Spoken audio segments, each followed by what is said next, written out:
পবিত্র ঈদুল আজহা সারা বিশ্বের জন্য ধর্মপ্রাণ মুসলমানদের একটা ধর্মীয় উৎসব।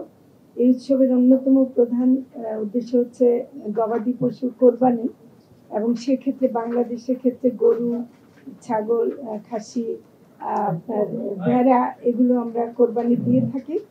এবং কোরবানির পশু ক্রয় বিক্রয়ের জন্য সারা দেশে পশুর চাহিদা নিরূপণ, সরবরাহ এবং কোরবানির পশু অবাধ পরিবহন নিশ্চিত করা খুবই প্রয়োজন। এছাড়া নিরোগ এবং স্বাস্থ্যবান পশুর ক্রয় বিক্রয় এবং স্বাস্থ্যসম্মত উপায় পশু কোরবানি করা আমরা মনে করি খুবই দরকার, এই ব্যবস্থা রাখা দরকার। তো সেই কারণে আমরা কি কি ব্যবস্থা নিচ্ছি তা জানাবার জন্য আমরা আজকে সংবাদ সম্মেলন করছি। আমরা মোটামুটি অনেক প্রস্তুতি নিয়েছি, বিশেষ করে সতর্কতার সাথে প্রস্তুতি নিচ্ছি যাতে গবাদি পশুর যে বাজারটা সেটা স্থিতিশীল থাকে।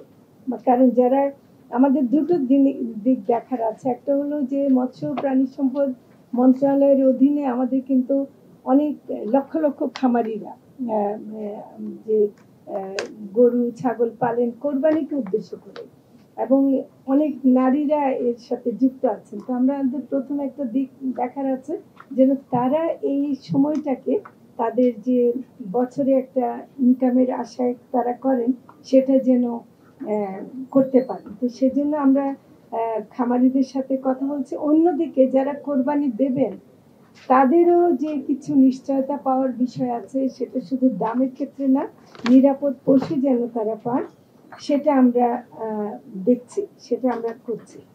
একটা জিনিস আমরা, এটা আমি আপনাদের উদ্দেশ্যে একটু বিশেষ করে উল্লেখ করতে চাই এবং রিপিট করে বলতে চাই, সেটা হলো যে এবছর গবাদি পশু আমদানি করার প্রয়োজন নাই, এবং এটা আগেও করা হয়নি, এবং আমরা সফলতার সাথে দেখাতে পেরেছি যে কোনো প্রকার আমদানি ছাড়াই আমাদের দেশে যা সরবরাহ আছে তা দিয়ে আমরা অনায়াসে কোরবানি করতে পারবো। আমি এরপরে যে পরিসংখ্যান দেব তাতে আপনারা দেখতে পাবেন।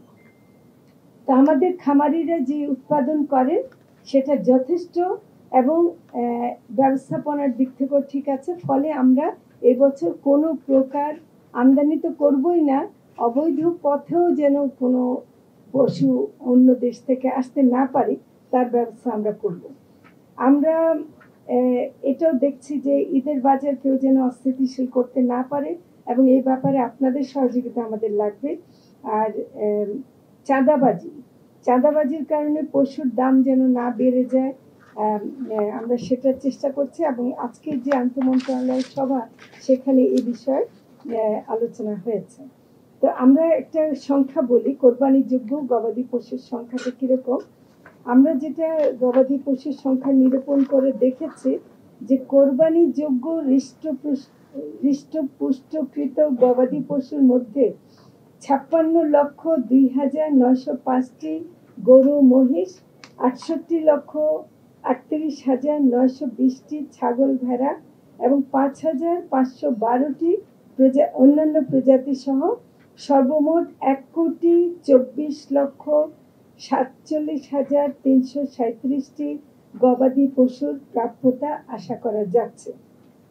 এবছর প্রায় 20,68,135টি গবাদি পশু উদ্বৃত্ত থাকার সম্ভাবনা আছে। তো গত বছরের যে চাহিদা ছিল এবং যা বিক্রি হয়েছে সেটা হিসাব করলে আমরা দেখেছি যে তার তুলনায় এই সংখ্যাটা আছে। তো কাজেই যদি চাহিদা বেড়েও যায় আমাদের সেটা মিট করার মতো আমাদের সংখ্যা আছে।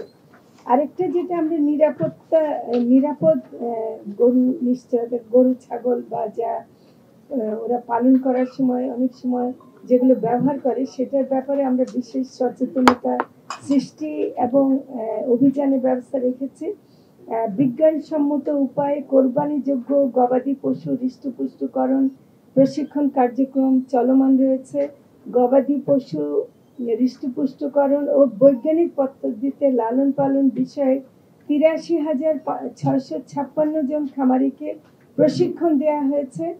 6,600টি উঠান বৈঠক, 2,74,378টি লিফলেট ও পোস্টার বিতরণ করা হয়েছে যেন মানুষ সচেতন থাকে যে এটা বিশেষ করে স্টেরয়েড ও হরমোন ব্যবহার রোধে সচেতনতা সৃষ্টির লক্ষ্যে খামারিদের প্রশিক্ষণ চলমান আছে এবং জেলা প্রশাসন ও জেলা প্রাণী সম্পদ দপ্তরের যৌথ সহযোগিতায় মোবাইল কোর্ট পরিচালনা অব্যাহত থাকবে। এবং আজকে থেকেই ইনফ্যাক্ট আমরা আমাদের সাথে যারা যুক্ত ছিলেন আমাদের জেলা এবং বিভাগীয় পর্যায়ের কর্মকর্তারা তাদেরকে নির্দেশ দেওয়া হয়েছে যে এখন থেকে দেখা হবে যে কোনো প্রকার স্টেরয়েড বা হরমোন ব্যবহার করার জন্য না হয়।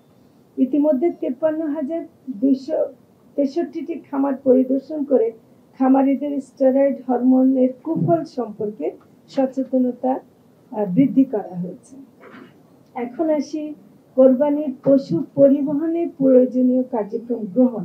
আমরা আজকে জেনে খুশি হলাম যে সড়ক মন্ত্রণালয় থেকে যিনি এসেছিলেন তিনি জানিয়েছেন যে তারাও ইতিমধ্যে এই নিয়ে আলোচনা করেছেন এবং এটা নিরাপদে একটা যেন পরিবহন করা যায় সেটা ব্যবস্থা করছেন। আমরা যেগুলো বলতে চাই, যেটা আপনারা হয়তো জানেন, বাসে বা পরিবহনে বিশেষ করে বাসের লকআপে ছাগল ও ভেড়া পরিবহন অনেক সময় করা হয়। আমরা এবার একদম কঠোরভাবে বলতে চাই যে এরকম ছাগল ও ভেড়া কোনো লকআপে যেন না করে সে বিষয়ে সচেতনতাও নেওয়া হবে এবং প্রয়োজনীয় মানে ব্যবস্থা গ্রহণ করা হবে। এটা আমরা আগে থেকে জানিয়ে দিচ্ছি। কোনো প্রকার মানে প্রাণী কল্যাণ আইন 2019 অনুযায়ী কোরবানিযোগ্য গবাদি পশুর প্রতি নিষ্ঠুর আচরণ পরিহার করতে হবে এবং যথাযথ পরিবহনের মাধ্যমে পরিবহন নিশ্চিত করতে হবে। কারণ আমরা অনেক সময় দেখেছি যে এই পরিবহনের সময় কিন্তু অনেক নিষ্ঠুরতা হয়, তো সেটা আমরা এবার কঠোরভাবে মেনে চলার চেষ্টা করব। এর ব্যত্যয় হলে প্রাণী কল্যাণ আইন 2019 অনুযায়ী যেটা শাস্তিযোগ্য অপরাধ তার বিরুদ্ধে ব্যবস্থা নেওয়া হবে। কোরবানির পশু ট্রাক ছিনতাই রোধে প্রয়োজনীয় ব্যবস্থা গ্রহণ করে পশু পরিবহন নির্বিঘ্ন করতে আইন শৃঙ্খলা রক্ষাকারী বাহিনী বিশেষ করে বিজিবি, বাংলাদেশ পুলিশ, জেলা প্রশাসন, জেলা প্রাণী সম্পদ দপ্তরের যৌথ সহযোগিতা গ্রহণ করা হবে।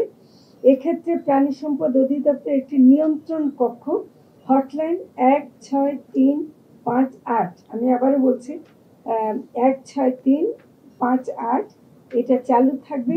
যে কোনো সমস্যার সমাধানে ফোন করলে 24 ঘন্টা এটার ব্যবস্থা থাকবে। এটা মহাসড়কে বা যেখানে হাট বসালে যান চলাচল ক্ষতিগ্রস্ত হতে পারে এমন কিছু যাতে না হয় এই ব্যাপারে সংশ্লিষ্ট জেলা কর্তৃপক্ষকে অনুরোধ জানানো হবে। আপনাদের মাধ্যমে আমরা জানাচ্ছি অনুরোধ, এবং এটা আজকে সবাই বিশেষভাবে আলোচনা হয়েছে। জেলা প্রশাসন এই বিষয়ে উপজেলা ও জেলা প্রাণী সম্পদ দপ্তরের সাথে একযোগে কাজ করবে। সড়কে বা সেতুতে কোরবানির পশুবাহী গাড়িকে প্রাধান্য দেওয়া সহ যাতে রাস্তায় পশু আটকে কৃত্রিম যানজট সৃষ্টি করা না হয় এ বিষয়ে ব্যবস্থা নেওয়া হবে। এবং এর সাথে এটাও যুক্ত যে ওই প্রাণী যানজটে আটকে গিয়ে তার খাওয়া বা তারও তো অসুস্থ হয়ে যাওয়ার একটা সম্ভাবনা থাকে, সেটাও যেন আমরা করতে পারি। কোরবানির পশু হাটে ভেটেরিনারি মেডিকেল টিম কর্তৃক চিকিৎসা প্রদান এবং মনিটরিং এর ব্যবস্থা থাকবে। সিটি কর্পোরেশন পৌরসভা উদ্যোগে প্রতিটি হাটে উপযুক্ত ও নির্দিষ্ট স্থান নির্ধারণ পূর্বক ভেটেরিনারি মেডিকেল টিমের ক্যাম্প স্থাপন করা সহ দায়িত্ব পালনকালীন সময়ে প্রয়োজনীয় লজিস্টিক সাপোর্ট থাকবে। ভেটেরিনারি মেডিকেল টিমের সেবা কর্মীদের জন্য অ্যাপ্রন, মাস্ক, চেয়ার টেবিল, বালতি, মগ ইত্যাদি সরবরাহ করা হবে। গত বছরের মতো ঢাকা উত্তর ও দক্ষিণ সিটি কর্পোরেশনের আওতায় 19টি পশুর হাটে পশুর প্রাথমিক চিকিৎসা প্রদানের জন্য 20টি ভেটেরিনারি মেডিকেল টিম গঠন করা হয়েছিল, এবারও হচ্ছে। ভেটেরিনারি মেডিকেল টিম কার্যক্রম মনিটরিং এর জন্য 5টি কেন্দ্রীয় মনিটরিং টিম এবং ঢাকা উত্তর সিটি কর্পোরেশন এবং ঢাকা দক্ষিণ সিটি কর্পোরেশনের 2টি বিশেষজ্ঞ মেডিকেল টিম গঠন করা হয়েছিল, এবারও হবে। কেন্দ্রীয় সমন্বয়, ভ্রাম্যমাণ আদালত পরিচালনা, কন্ট্রোল রুম পরিচালনা সহ কার্যক্রম পরিচালনার জন্য পৃথক টিম গঠন করা হবে।